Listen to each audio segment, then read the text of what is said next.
Okay. So we'll go ahead and get started. It's 10 o'clock. So I want to thank everybody for joining us today. This is our second virtual garden class with Lake County Tribal Health Consortium, the Kua'ako Garden, which is Pomo for Earth Food. And today we have the pleasure of having Gabriele O'Neill with UC Master Gardeners be our host, and she's going to talk with us today about giving us some tips about having container gardens and how to maintain those properly. And let's see here. I'm not, my PowerPoint is, there we go. So just some etiquette before we get started. When people are joining, it's going to automatically mute your audio. It just helps to limit background noise so we can get some clearer sound for people listening in.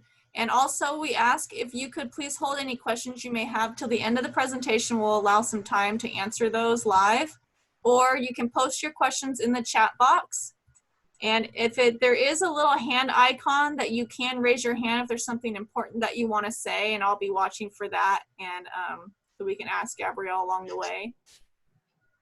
And I'll go ahead and hand it over to Gabriele, and she can share with us what she has for today. Okay. So let's share screen. All right. I think I'm gonna, hello everybody. I'm trying to get this on cinema mode here. Just a minute, here we go. All right. I'm happy to be here to talk about container gardening because that's a lot of what's going on in Lake County as far as vegetable gardening. Because many of us, including myself, are not blessed with perfect soil and a lot of flat area on our property. So growing vegetables in containers is really the best option for a lot of people, including myself. So I have done a lot of container growing. And I have to say, even raised beds, you know, most of my raised beds, really, when you look at it in the strict sense, they are wooden containers, even though they don't have a wooden bottom. They have a hardwire cloth bottom, but they're really containers because I put them on the existing ground. I filled them with purchased perfect soil because my soil was so bad. The amending was going to take 10 years. And I didn't want to wait that long. So a raised bed like that is really just a very large container too. So today, because this is, you know, for the Tribal Health Community Garden, which is a vegetable garden, I'm gonna talk mostly about growing vegetables in containers, even though, of course, anything, almost anything can be grown in a container. And when you get started, I think there is two types of container gardeners.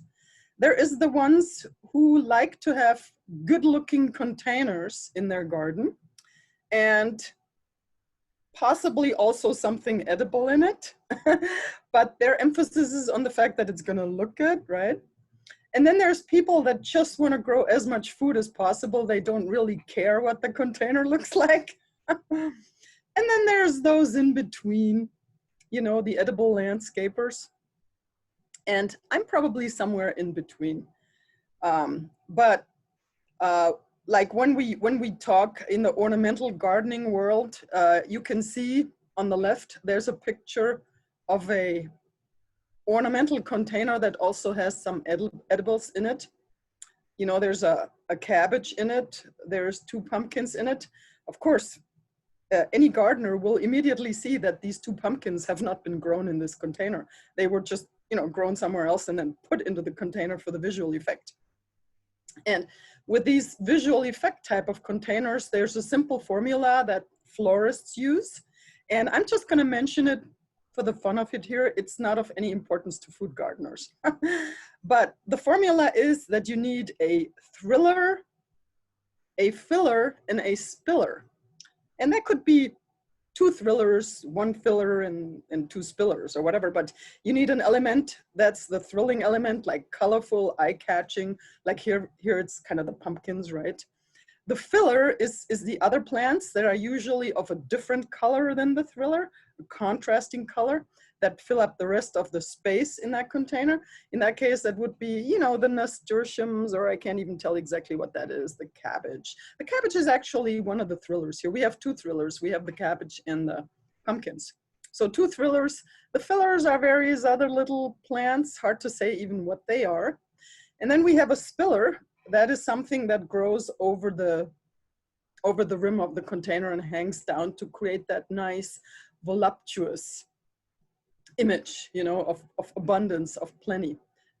So that's the formula for making a good looking container, which is not something that most of you are interested in, but I thought I'd mention it. Now the picture on the right is one of my favorite ways to do container gardening. And even though that's not from my garden, mine looks very similar. And at least part of my garden looks very similar. So these half wine barrels, I love them because they are big enough to not have to worry about something drying out so fast that you have to water it 2-3 times a day. So there's plenty of root space for 1 big tomato plant, or, you know, 3 good pepper plants, or 3 eggplants, etc., etc. So that is a garden that still looks good. Half wine barrels still look good, but it's a real practical food production garden. And you can see the supports, the staking here is various type of fencing that's used for support. In the foreground here, that's a regular red top fence, I believe, without the red top. And that is just formed into a cylinder and put in that barrel, and it basically contains the plant.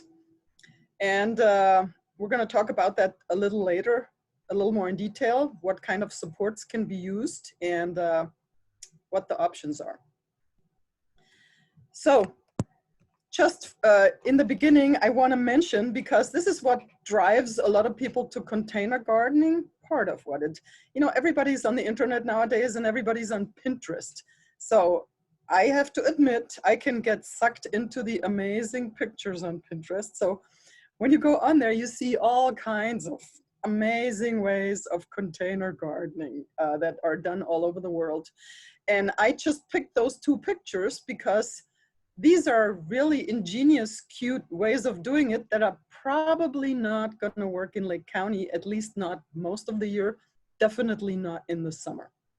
So be careful when you look at these fabulous ideas on Pinterest. You know, anybody can post anything they want on the internet, including Pinterest. And for a lot of people, Pinterest is sort of like doing an extended selfie. So instead of posting pictures of their good-looking selves, they are posting pictures of their good-looking garden to show off what great gardeners they are, right? Nothing wrong with that. But a lot of these pictures on Pinterest only look good the day the photo was taken. And the next day they may not look so great anymore, or the next week. And a lot of times these pictures are from areas of the country or the world that have totally different climate and growing circumstances than Lake County. Like the above one in these small bottles, in these hanging bottles, these are transparent bottles, meaning the sun can shine right there into the root space and heat it up. So that is something that might work in the UK, where it's always cloudy, or, you know, other parts of the country where it's mostly cloudy, or somewhere where it's really moist all the time and you don't have to worry about things drying up and cooking. Same for the containers at the bottom. It's the same bottles, just in a different position. Now, my first worry about that would be root rot happening in these bottles, because I don't know if there's any drainage holes in there. And it looks like with the sun shining on it for a few days, first the roots get cooked and then they rot. So this looks kind of nice from afar, but it's not, these are not really practical ways, especially for Lake County climate and especially in the summer, to grow vegetables. So be careful when you see something fantastic on Pinterest. And just keep in mind that that may work in some areas, but not here. It reminds me when I went to the, was it the Whole Life Expo or the Heirloom Expo? The San Francisco Master Gardeners had a booth there, and they had a display of a lettuce garden that they put in, oh God, whatchamacallit, roof, can't think of the word right now, where the rainwater drains off from your roof gutters. They had a roof gutter lettuce garden. So they just put these long roof gutters on some sawhorses and planted their lettuce in there. And for San Francisco, that's a fantastic way of growing because it's always kind of foggy there and the sun doesn't come out a lot. The air is moist from the ocean. So there's very little chance of that lettuce drying out in those roof gutters. Actually, in climate like that, the main problems are things not drying off and staying moist too long and developing fungal diseases because of it. So keeping the root space small where it doesn't hold too much moisture is a great way to go in climate like that. Now here we have the exact opposite, right? So I want to go quickly a little bit into what is actually different about growing plants in containers versus growing them in the ground. Because why are we doing a container gardening class? Because container gardening is very different than planting plants in the ground. And some of the most important differences are when a plant is growing in the ground, especially if it has been planted from seed in the ground, that root system has been developing in an uninhibited way from day one. It goes very far, fairly deep. So this root system, this is what happens with native plants. The drought-tolerant native plants are drought-tolerant only because they have a huge, far-reaching root system. So they can source water and nutrients from a very large area, an area that is much, much larger than the plant itself on the top. And that's how they get enough water, enough nutrients, and can hold on to all that water long enough that they don't have to be watered all the time. In a container, we have the opposite condition. You know, we usually have a fairly large plant and the root system is crammed into this small space, especially if you have more than one plant in a container. And most people have a tendency to choose containers that are too small because it looks better when the plant on top is big and the container is small, right? It looks much better than when you have a huge container and a pitiful little plant in it. But for the plant, it's challenging to be in a small container. Because number one, it cannot source water and nutrients from a large area. And number two, that's the second point here, it's actually really important in Lake County because it gets so hot in the summer. The ground moderates the temperature really well. So the temperature, you know, about 6 inches underground is usually fairly constant. You know, it doesn't go up and down a lot. But when you have a container, especially a dark colored container, the temperature in the container, in the root system, especially on the sides of the container, gets so hot that those roots can literally get cooked on a hot day, especially if they have southern exposure and they're in the sun all day, or they get sun as long as a vegetable that's really technically a fruit needs in order to develop properly. We're talking tomatoes, peppers, eggplants, etc. Those vegetables need at least 6 hours of sun. But if you have this vegetable in a black plastic container and it's on the south side with 6 hours of sun, you can cook the roots if you don't watch it. So it's a challenging thing. Here I have a picture. It's not a very good picture. It's a little fuzzy because it doesn't have enough pixels, but you get the idea of what I'm trying to say. Lettuce is fairly shallow rooted, at least when it's grown from transplants. If it's grown from seed in the ground, it can actually be pretty deep rooted, depending on, you know, the environment. But the way we grow it, you know, in a seed tray first and then transplanting, it's usually very shallow rooted. And lettuce can do just fine in a very shallow container as long as the root space is continually kept moist and cool. That is the key. That is a crop that's really not a crop that does well in the summer here. You know, it has not been developed in an area like this. When you look at Mediterranean countries, they don't eat lettuce in the summer. everybody knows what a Greek salad is, right? So there's no lettuce in a Greek salad. It's because in countries like Greece and in our place, which we have very similar climate, lettuce doesn't grow well in the summer. So because it doesn't like hot roots, and the top plants, you know, don't like it hot either. So this setup here that you see in the picture is a fantastic way to grow lettuce here in the winter, during the late fall, winter, and early spring. This would be a great lettuce and, you know, other types of greens, spinach, etc. container. This would be a great container for late fall, winter, and spring lettuce growing in Lake County, but not in summer. And forget about lettuce in summer. There's a few varieties that you can grow in summer. They have mostly been developed in Israel. One I remember, it's called Jericho. It's a heat-tolerant lettuce. And yes, it doth withstand 100 degrees Fahrenheit. I have planted it in the summer. I don't think it tastes like lettuce, but it didn't wilt, it didn't bolt, so it can be done. Also, people have developed systems to keep lettuce going in the summer here. If you grow it in a shaded greenhouse with a continuous misting system, you can do it. But very few of us, number one, have that shaded greenhouse and want to go through the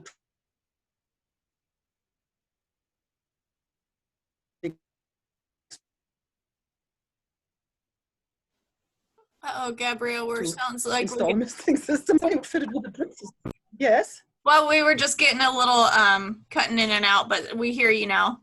Can you hear me again? Good. Yeah. It said my internet connection is unstable, even though I'm in the office where it's usually pretty good. So if you outfit this setup with a drip system, of course, a drip system can be programmed to deliver small amounts of water really frequently, which is what most vegetables like. You know, most vegetables actually don't like to be drenched and then dry out. They actually like to be in a continually moist, mildly warm environment. That's what, and lettuce likes to be in a continually moist, cool environment. So if you would put a drip system on there, you know, we're talking like 1/4-inch black drip hoses with inbuilt emitters, and you have it on a timer, and let's say it goes off 3-4 times a day and gives them just a little bit of water, that would be a perfect setup. And that way you could easily grow lettuce from September till probably the end of June, well, almost the end of June, until basically the heat wave hits, right? So what else is different about container gardening? Because of the tight root space in a container, the regular garden soil from your property does not work in containers. It does not contain enough air spaces. It's not fluffy enough. It tends to get hard and impenetrable to roots. So for plants to thrive in a container, you need to buy an optimal growing medium, you know, something fluffy, relatively coarse, and something that also contains either perlite or vermiculite or something similar, something that holds air spaces in there. You know, because once that stuff is crammed in a container, and especially if you've watered it a lot, the water would otherwise completely displace all the air in there if this was garden soil. I am teaching a class right now, excuse me. I'm teaching a class, Barbara, online. Oh, I thought you had someone in here. I'm teaching a class. Thank you. Okay, I got it. Where was I?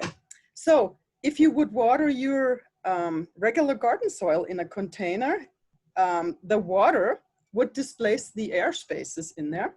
And that's why we add something like perlite or vermiculite into the mix, because the perlite and vermiculite, it's like an air sponge and it holds little air spaces in there.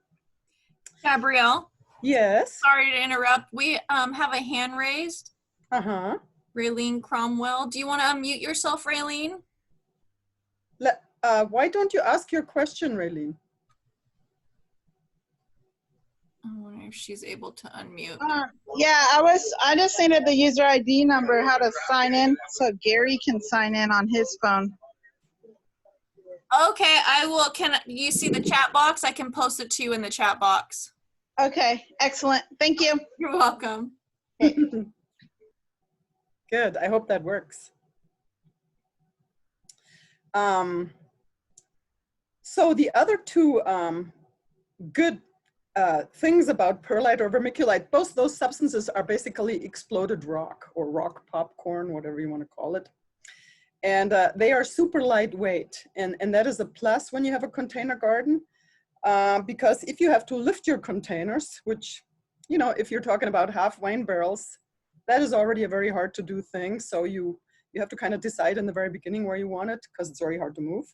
But if it is a slightly smaller container and you are planning to lift it and move it to different places, give you an example. If you're growing small citrus trees on your patio, you will need to move those citrus trees to a protected spot in the winter when it gets cold, and you're gonna have to lift them. So having a growing mix that is as lightweight as you can is a real plus. So the other thing in containers is once the plants have filled up their space, you know, you plant your seedlings and then they grow for a while and pretty much the whole top of the container is full with plants. You cannot see the soil anymore. At this point, it is very difficult to add extra fertilizer. And as you may remember from our class about fertilizers last year, when you grow vegetables, even if you start out with perfect soil, with a perfect nutrient profile, after about 4 to 6 weeks, most of those nutrients are depleted and you will need to add some new fertilizer. Depending on what crop you're growing, if it's a leafy vegetable crop, the fertilizer, you want it to be on the nitrogen heavy side. If it's a crop where we eat the fruit, such as tomatoes, eggplants, peppers, then you want the fertilizer to be heavy on the phosphorus side. And if you can't remember how you can tell, ask me afterwards. So anyway, it's very difficult to add that fertilizer to a container once the plants have filled out their space. So, so what we usually recommend with containers is that you start out with really good soil, that either you buy a growing mix that already has the fertilizer in it, or you add either a good organic, or if you want to use a non-organic synthetic fertilizer, I would recommend something slow release, you know, Osmocote and those things, something that releases over a period of a couple months. So you add that at planting time, mix it into the upper 6 inches of the soil, just like we usually do. And then once the plants have filled out the space, from that point on, you're gonna have to fertilize with liquid fertilizer, most likely, because there's really no other way to get things to the plant roots. So that is a particular, you know, peculiarity of containers. And again, the liquid fertilizer you choose depends on what you're growing. If you're growing leafy green vegetables, a heavy nitrogen liquid fertilizer such as fish emulsion will work. But if you're growing tomatoes, peppers, etc., then you do not want to use fish emulsion, because fish emulsion is mostly nitrogen, and that's just going to encourage a lot of leafy growth, and you're not going to get any tomatoes. The fifth point is that the growing medium in a container needs to be able to release excess water. And sometimes also, especially if you're using synthetic fertilizer, it needs to be able to release an accumulation of salts. Because every synthetic fertilizer is a chemical combination of the nutrient plus a salt that holds it in its material form, so to speak. And once you add water, this dissolves, the plant takes up the nutrient, and what's left over is that salt. So if you use synthetic fertilizer, eventually those leftover salts can accumulate in the soil and sometimes even form a crust on top, or just kind of, you know, clog up the works. So every once in a while, you need to leach them out by watering really heavily for a while to make sure that this all gets washed out. And because of that, you must have a container with drain holes. And you know, you can put drain holes into just about any container if they're not already in there. If you have your containers on a patio with a nice floor, that can be a problem because it can be really messy. So you can either add one of the trays that you can buy. They can be quite expensive if they're terracotta, or plastic ones are cheaper. Or you can just use a pot inside a pot so that the outer pot catches the excess water. But if you do that, you need to be really careful. If you don't look in there, sometimes water can be standing for quite a while in that outer pot. And can encourage root rot. So you need to be keeping an eye on that if you do that. And the last point, which is the best point, is that what's different in containers is that they can be moved as opposed to, well, plants in the ground can be removed and planted somewhere else too, but it's, you know, it's a lot more difficult than just moving a container into a different place, right? So this is the specific characteristics about container gardening that you always have to keep in mind. Now, knowing what you already know, when you look at this picture here, again, it's a little fuzzy, not enough pixels, but you get the idea. On the left, you see one of those shoe hanging racks, and somebody thought it was a really cute idea to plant herbs and other little ferns in this shoe hanging rack. It looks really cute on Pinterest. And what are the problems with it? You can already imagine, right? If the soil has just been put into these cloth bags of the hanging rack, then what's going to happen as you water? They're going to get discolored and drippy and ugly looking probably in less than a week. This will look like a big mess and it will start molding. The cloth will start growing mold, or it will just dry out. If it's in a sunny spot, it will dry out in an hour or two, and you're going to have to water this thing in Lake County probably 5 times a day to keep it alive. Now, if the person actually put a plastic liner in those, it looks like they did put a black plastic liner or maybe even a black plastic pot in there. Still, the issue is if the black plastic pot has drain holes, we still have the same issue, stuff leaking out, right? If it's a plastic liner that does not drain, well, then we have the issue of water stagnating in their root rot, right? So either way, it's not an ideal situation. Same with these cute little glass spice jars. There's 2 things about it, actually more than 2 things, but the 2 things that stand out to me are, number 1, spice jars don't have drain holes, so you're asking for root rot. Number 2, they're transparent. Roots don't want to be in the sunlight. Roots want to be in the dark. So keeping plants in a where the root system is in a transparent container is just not a good idea. Those roots are not going to expand all the way because they're trying to get away from the light. So the roots are going to kind of all be bunched up in the middle of that container. And since it's not draining, you're going to have rot happening, unless you don't water enough, in which case the plant won't thrive either. The other problem I see with that is that we have rosemary and oregano here, which are 2 plants that thrive with super sun exposure. They need a lot of bright sun all day to develop their characteristic essential oils that we love as the flavor of it, the taste of it.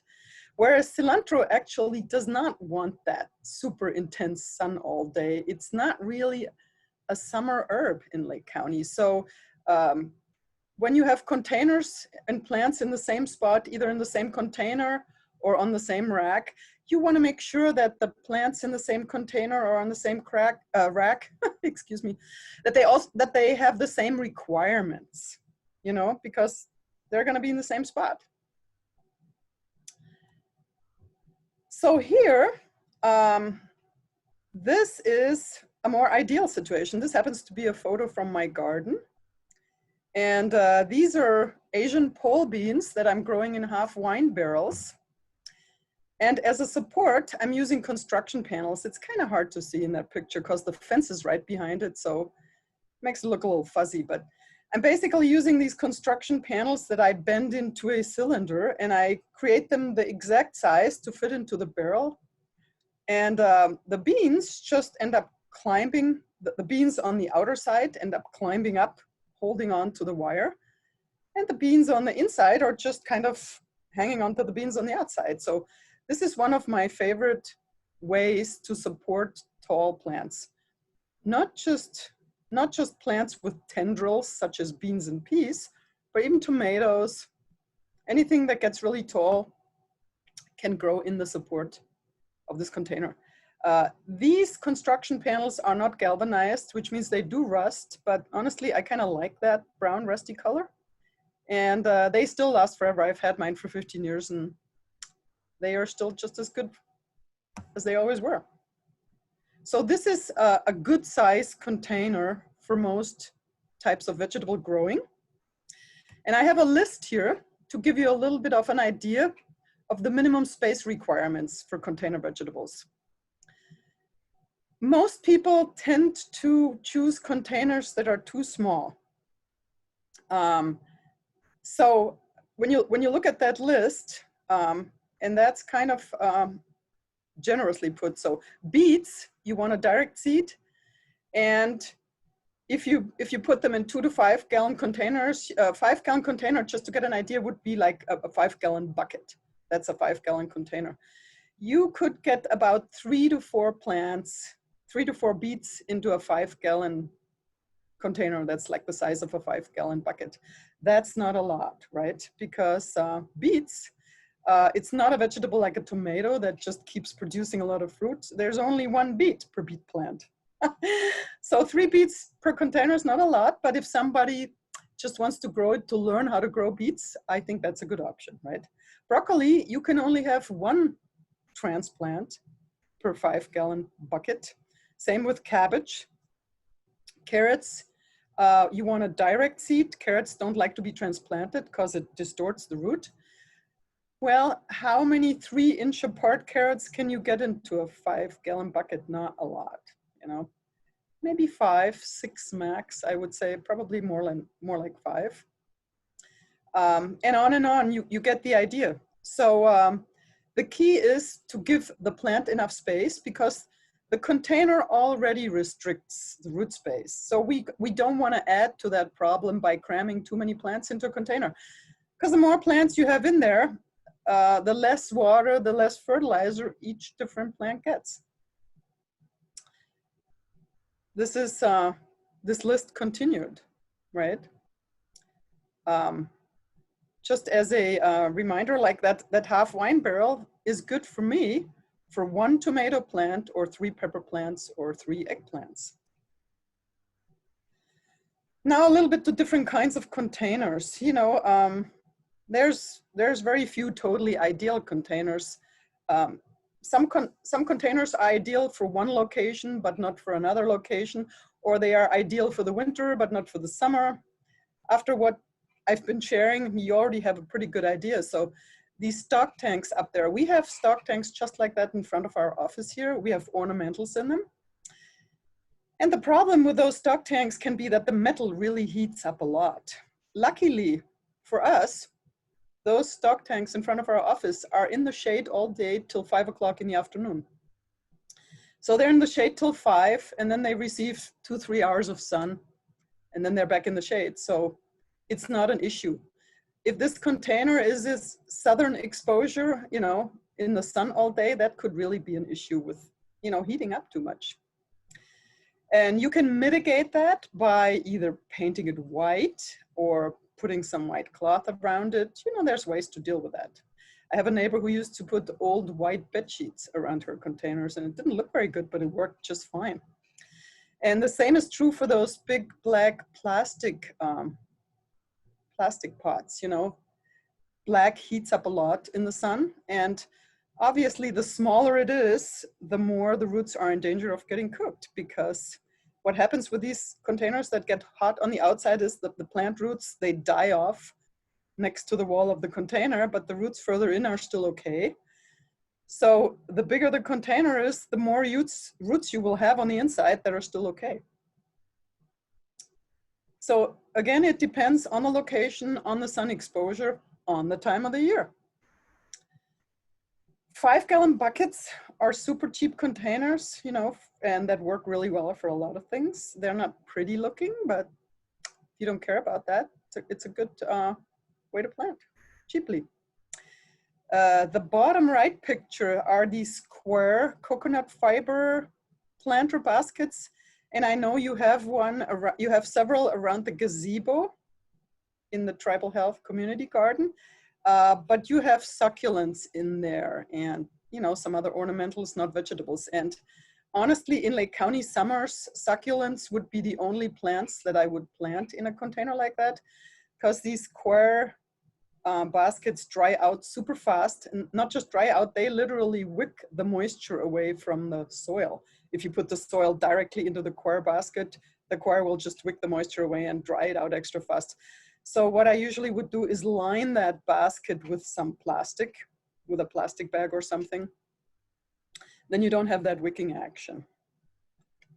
But in the shade on the north side of your house, you know, to grow succulents or something like that in it, you could get away with that even in the summer. Now getting a little bit into how do you prepare your container for planting. First of all, especially if it's a big container, you want to select a good spot for your container. Select a spot where you don't have to move it a lot, because once it gets full and once it's full of water, it's going to be hard to move. Plus, a lot of plants don't like to be moved a lot. Every plant has a face, believe it or not. It's the side that's usually exposed to the south is the face. And when you turn that plant around so that the other side all of a sudden faces the sun, then that plant has usually not developed enough sturdy leaves and tissue to withstand that hot sun on the backside. So it can get burn spots, tissue death, you know.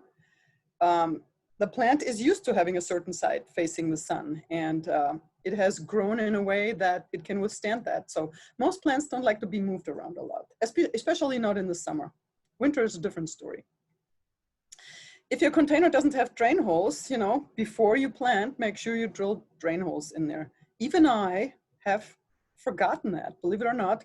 I filled barrels with stuff and then realized when I was done that I forgot to drill drain holes. Well, since they were now full and heavy, I had my husband drill drain holes on the side, right next to the bottom, and that still worked.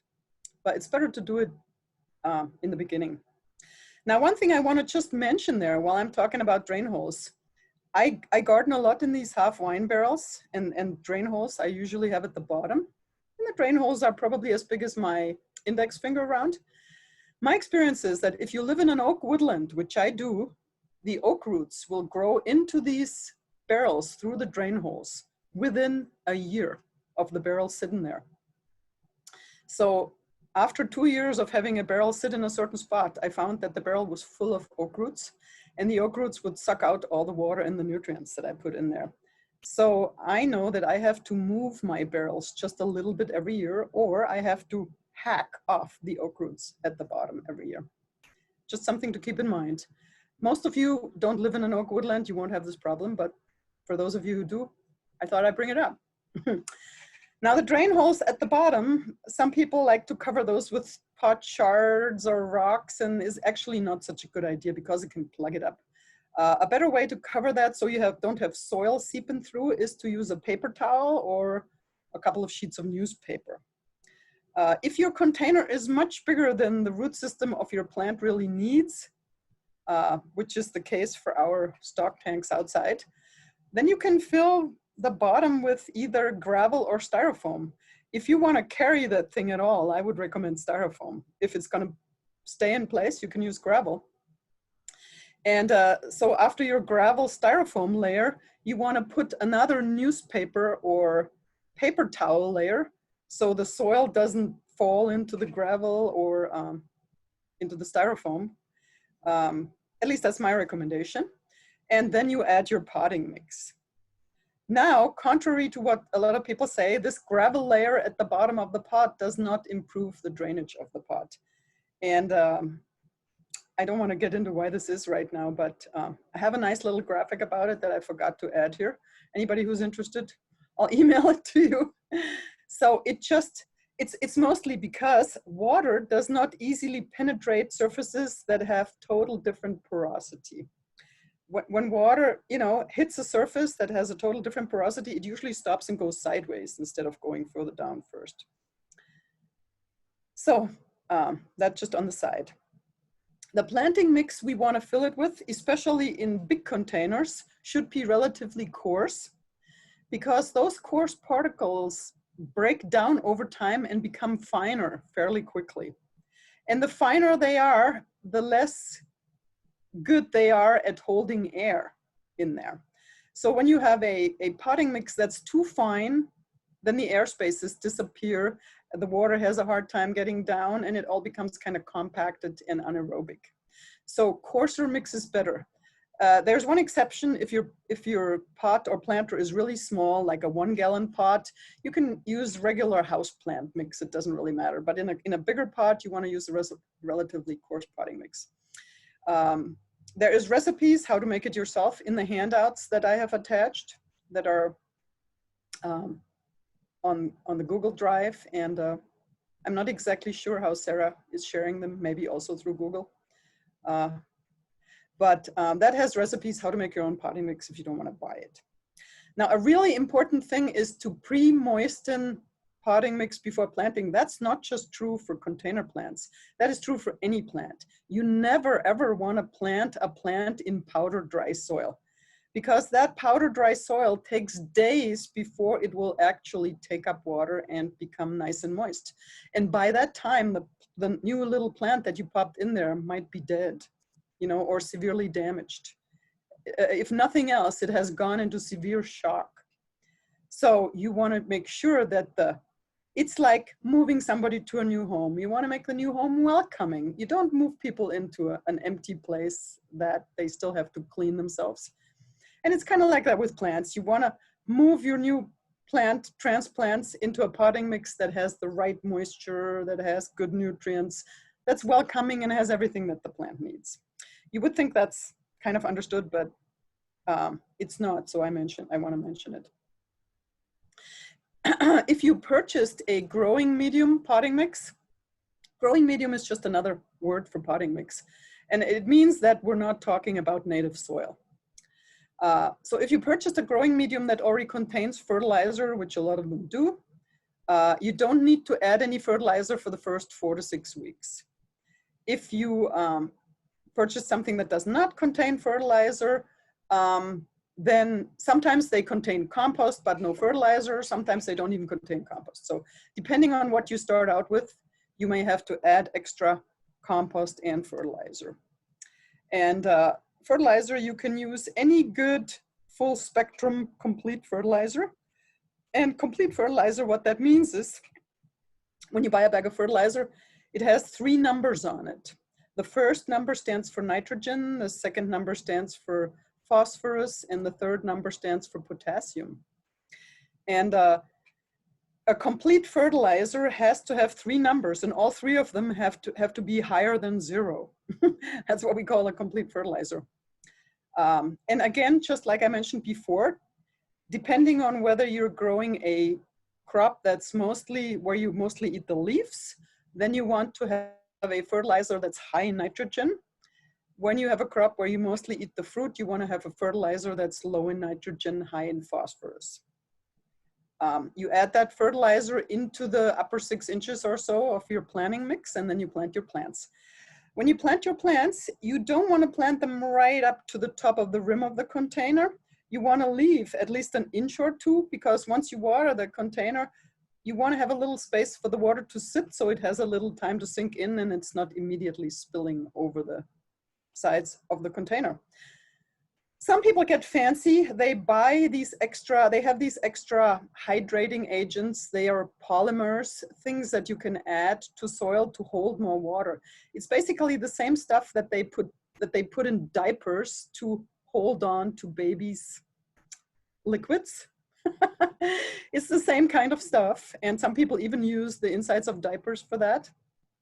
I wouldn't, because I'm never exactly sure what that is, but that's the kind of things that you can add to your container base to make it hold more water. Or what I have read recently works really well, supposedly, is sheep wool pellets that seem to have the same effect. They hold on to water and nutrients and then slowly release it to the plant again. Incidentally, that's something that's also supposedly biochar also does the same thing. And this year I'm experimenting for the first time, because we have an outdoor wood stove and we produce a lot of biochar, not by intention, but by accident. So I'm using it in my beds just to see how good it is. So of course, not everybody has access to wool pellets, but if you happen to have sheep or access to, old wool from sheep or even dog hair, this is a good thing to add. Now, if your plant will get tall or climb, you want to think about installing a support or trellis system right on, either right after you plant it or very shortly after. I've made the mistake when I started gardening that I was growing cucumbers or climbing things, and I had not put the support up, and all of a sudden they are making tendrils already. When a plant is already at the stage where it makes tendrils that want to hold on to something, if you don't have the support there, that tendril, you will not be able to attach that tendril to the support later. This tendril is only workable to curl around something for a very short period of time, usually less than a day. So you want to have the support ready when the plant is ready to latch onto it. You know, we were talking cucumbers, peas, beans, that kind of thing. Tomatoes is a slightly different story. Tomatoes don't make tendrils. They just need something to lean onto, but also I like to have the support there from the beginning, so they have something to lean onto. And once your plants get going, you know, the support doesn't need to be pretty necessarily. I'm showing you these two pictures just so you can see that once the plants get growing, you don't even see the support system anymore after a while. On the left is my my Asian red noodle beans, and they have that construction panel cylinder around them. They grow so profusely after a while that you barely see the construction panels. And it actually looks really pretty. And on the right side, I'm having cucumber plants in there, and it's also a construction panel, but you can't see it at all because the cucumber plants have completely covered it up, and it's just a green tower now. So it's cute looking after a while, no matter what you pick as a support. Now, sometimes what you need to install is actually not support. In this case here, you see a half wine barrel with lettuce in it. And in this case, lettuce doesn't need support, but what it needs is protection from critters. And I have these cages I made out of hardware cloth. It's kind of laborious to put that hardware top. You have to cut out a round piece that exactly fits on your cylinder and then bend the wire around, which you have to have good gloves to do that. It's nasty. It's a nasty job to do, but they're already 15 years old. So because hardware cloth is galvanized, it will literally last forever. And they have come in so handy. They don't just keep out squirrels and rabbits and some of the butterflies, you know, that lay eggs on small cabbages and things like that, like cabbage whites. They also keep out my cats, because as soon as a critter tries to get into this lettuce, the cat's jumping right after it. And even though the cat may keep the critter out of the lettuce, the cat itself usually does more damage than the critter eventually. So I want to keep the cats out too. And these hardware cloth cages have proven so incredibly useful to me. It doesn't look really pretty, but you know what? This is a food barrel for me. This is not an ornamental garden. So I want my lettuce, pretty or not. So then on these hardware cloth cages, you can also drape a shade cloth over it. If it's really hot, let's say now in June and you still have lettuce and you want to keep it alive for another week or two, you can throw some shade cloth over that hardware cloth cage, which is another handy thing. Now to watering containers. Now that you have your container planted, most people hand water their containers, but I actually do a mix of hand watering and drip system. And I like to hand water them when I have time, because hand watering, the plants like it better than drip. But when I'm not home, the drip system takes over and at least keeps it alive. And the way I set up the drip system for my containers, for the half barrels, for instances, I have 1/2-inch black plastic lines going to the containers. I kind of string the 1/2-inch black line along a row of containers. And off of that 1/2-inch black line, I have 1/4-inch black tubing with inbuilt emitters every 6 inches. And that 1/4-inch black tubing I put inside the barrel and make kind of a spiral so that every plant in the barrel gets reached by one of the drippers. That's my favorite way of doing it. There's other ways to do it. You can put 1 to 3 micro sprinklers into a barrel to water the plants in the barrel. And you know, there's other ways to do it, but either 1/4-inch tubing or micro sprinklers are usually the preferred way to get drip irrigation to most containers, I would say. Now, how exactly that's going to look like, this is not an irrigation class, because that would be a whole class in itself, but there is a fairly local company called dripworks.com, and they have many, many instructional videos and tutorials on their website that are excellent. I'm not plugging for their company, believe me, they don't pay me to say that. I bought a lot of my supplies there. I also buy a lot of my supplies at the local hardware store, you know. But I like to go to that site because they have great video tutorials and other instruction and tips on, you know, what's new in the drip world and how you can set things up.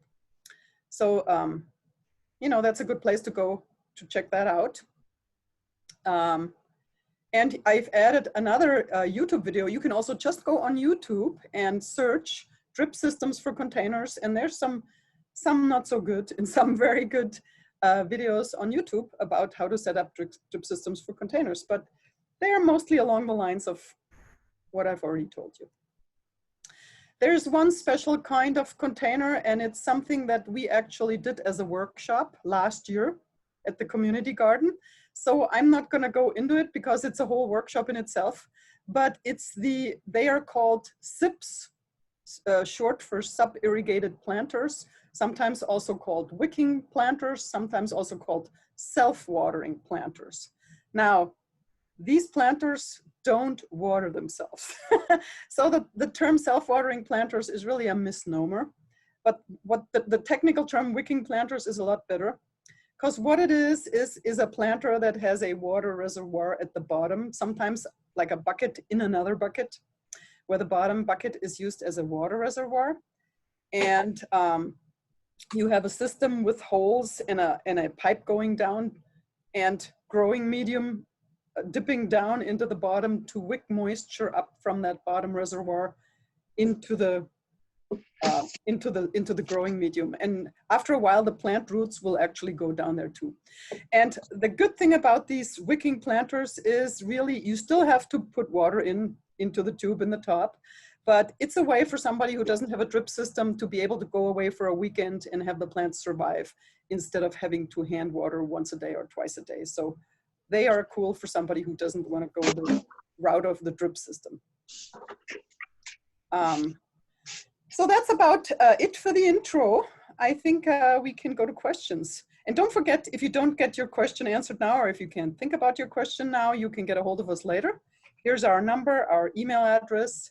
We don't have a walk-in help desk right now. The ACT department also only works by appointment, and the building is closed unless you have an appointment. But you can call us, email us, and we'll be happy to answer your questions as usual.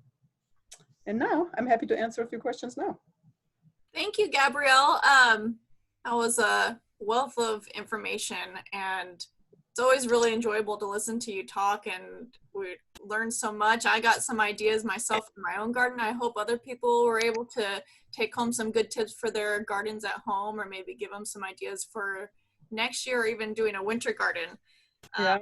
I know a lot of people just received the planters from the planter giveaway, and those are going to be, they received some smart pots, and I think some people are leaving those in containers. So that was really enjoyable. Thank you so much for your time. You're truly an expert in your field.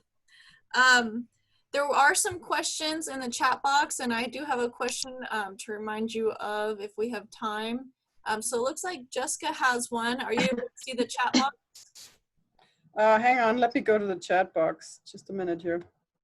Or I could just read it aloud. You know what? It doesn't open for me for some reason. Okay, I'll just. Here it is. Here it is. Where are we?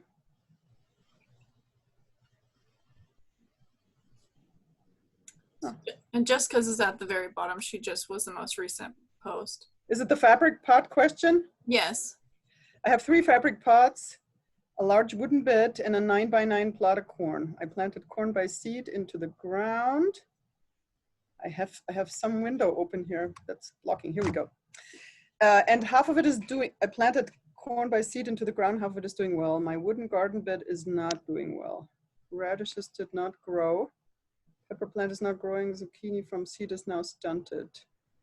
Have one cucumber plant in the fabric pot that's doing well and producing, but pepper plants are not. What in the world did I do wrong? They all have the same dirt. What does that mean, dirt? When you say they all have the same dirt, are you talking about the local dirt or growing medium, or what did you put in there? And I'm going to see if Jessica can possibly unmute herself. There we go.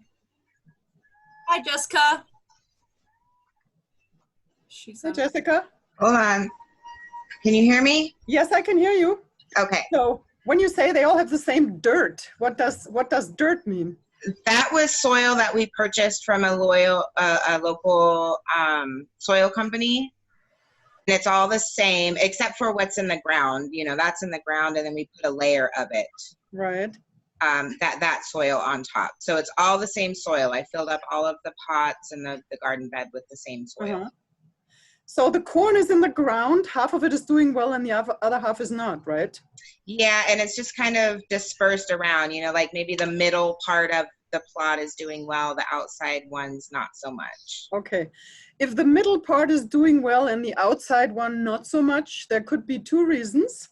Actually, more than two, but the two that come to mind is the middle is the most protected from heating up and drying out, right? So if the middle is doing well and the outer part's not, it means that the outer parts probably dry out too fast, don't hold enough water. The other thing that could be going on. And is it protected from gophers or not? Oh, I do have gophers. I have seen raised kind of tracks in the ground. So gophers are a big issue. Anytime you grow vegetables in the ground in Lake County, I cannot grow anything in the ground without putting it in a cage. It will get eaten by the gophers, guaranteed. So for me, just putting corn into the ground would be basically like sending an invitation letter for a gopher party. So I don't do that. Some people can get away with it. And my experience has been, if you plant in an area where nobody has ever grown vegetables, it'll usually take about a year for the gophers to discover it. But once they discover it, they will never go away again. They will always know that, you know.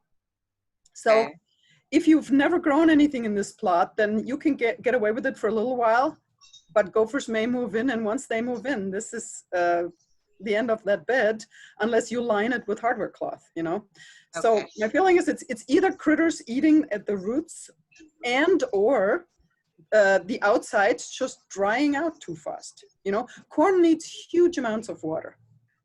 And because it's so hot here, especially in the last week, I mean, being able to keep enough water, you know, can be challenging, you know. I don't know how you water it. Do you have a drip system there? Do you hand water it? Hand water.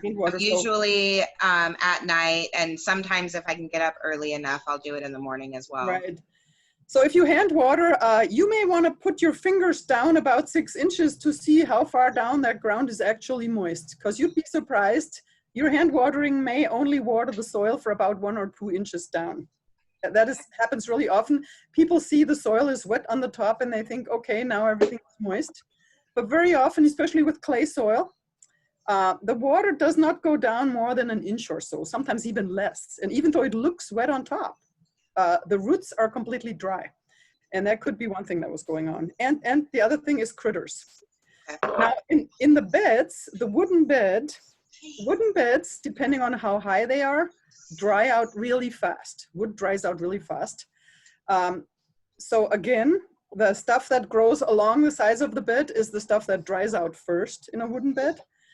Radishes only do well in Lake County, I would say, sometimes February, definitely March and April. After April, you can usually forget it. It's too hot for radishes. Radishes like a constant temperature of 70 degrees. Anytime it's above that, you can pretty much forget about it. They get woody and start bolting and going to seed. So first of all, they need really loose soil, right? Because the root wants to go down. The looser the soil is, the better the root can get down. So radishes are one of the fastest growing vegetables. They can go from seed to eating in 30 days. And because they grow so fast, they need a super fertile soil, plenty of phosphorus, because it's a root vegetable. You don't want to have a lot of leafy greens. You want to have a big root that needs a lot of phosphorus.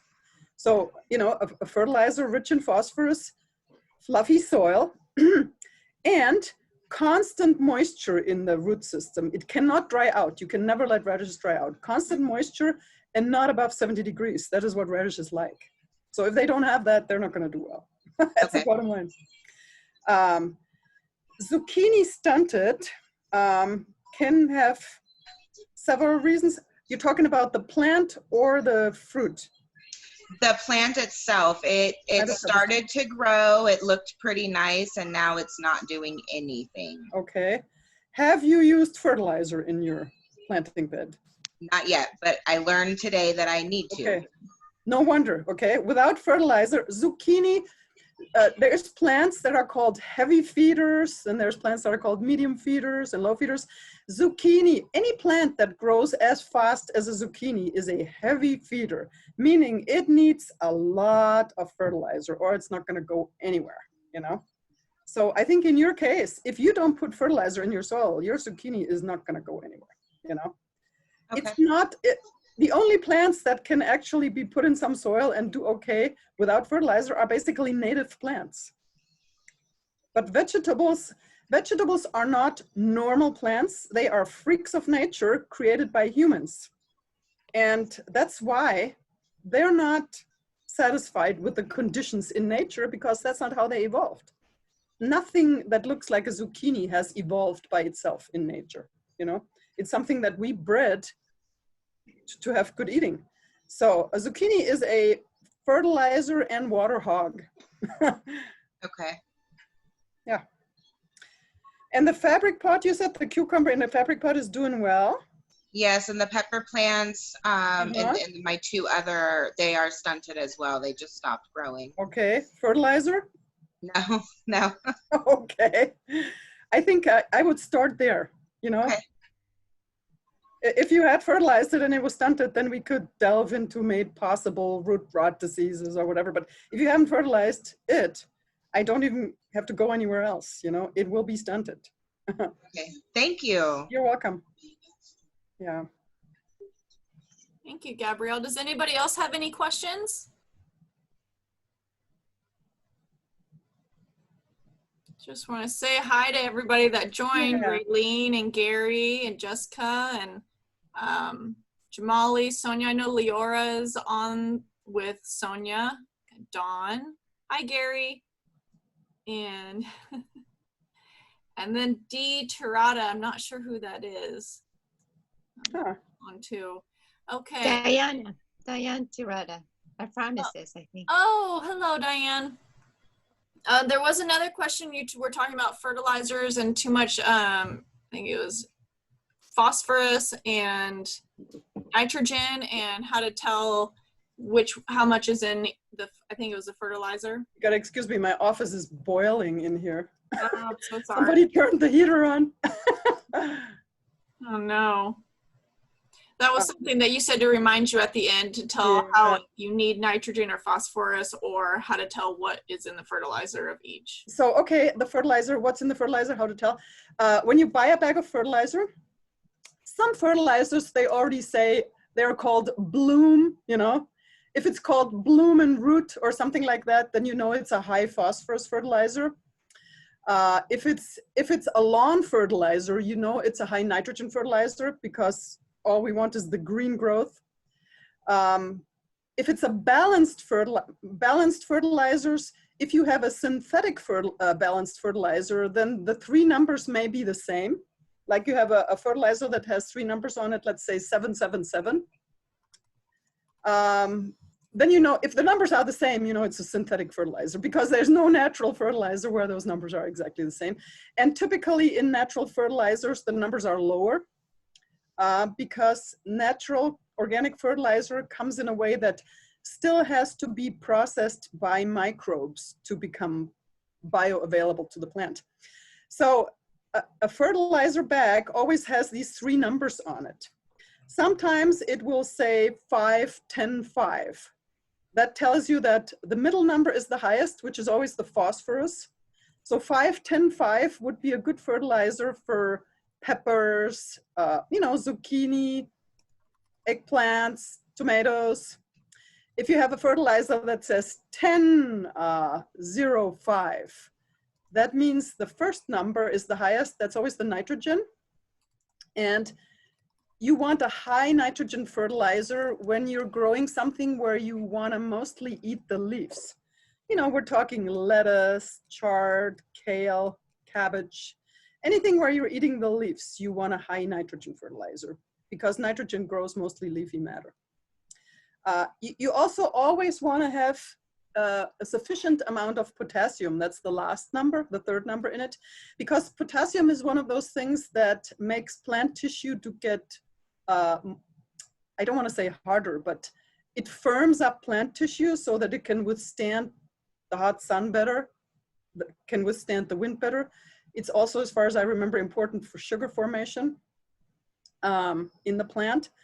So, but the two first numbers are important that you know that the difference is, because if you give tomatoes a fertilizer that's mostly a nitrogen fertilizer, such as fish emulsion, then all you're going to get is a giant tomato plant with no fruit on it, right? And if you give a chard plant a fertilizer that's mostly phosphorus, which is really meant for tomatoes, then all you're going to do is have that chard bolt and go to seed early because it doesn't have enough nitrogen to develop more leaves. So it's going to use that phosphorus to produce seeds. Did that answer your question? Yes, and I remember you had a handout that broke down all of that information down. And I have a whole fertilizer handout, yeah. And you know what? If you email me, I will email you the fertilizer handout. Okay, it sounds great. And then any other questions?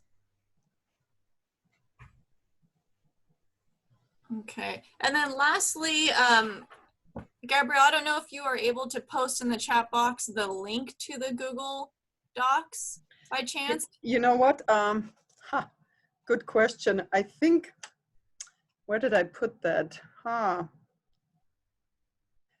I emailed you the link. Do you happen to have your email? I have to get to my email to find that. Hang on. I have the handouts, but I didn't receive the link. But if not, I have people that posted their emails and I can forward it to their emails after this. You know what? I don't have my email open right now. So it's somewhere in my email. I can email you the link and then you can forward that to, but I already emailed you the documents. So you could just forward the documents to people, right? Yeah, so if you post your emails in the chat box, I got some already. I will forward you the handouts that follow along with this topic today. And also I can forward you the recording if you want to. I have to rewatch it because there's so much information. Okay. Did you, by the way, did you get I emailed you the presentation last night. Did you get that? Yes. Good. Okay, so you can watch that again too. Yeah, so and you're welcome, Jessica. She said thank you so much for all this invaluable information. It's helped her. Yeah, you're welcome. And as you know, if you have questions, if you think about things later, I mean, you have our number, our email address, you know, there's always more questions and we'll be happy to answer them. Okay, great. Thank you so much. And the next virtual garden class is going to be 2 Fridays from now on July 10th at 10 a.m. And that will be with Barbara Howe with CalFresh Healthy Living. She'll be doing a food demo with cactus and talking about the benefits of cactus. So that's great. Thank you everybody for joining us today. I hope you have a great weekend and we'll see you soon. Bye-bye. Bye.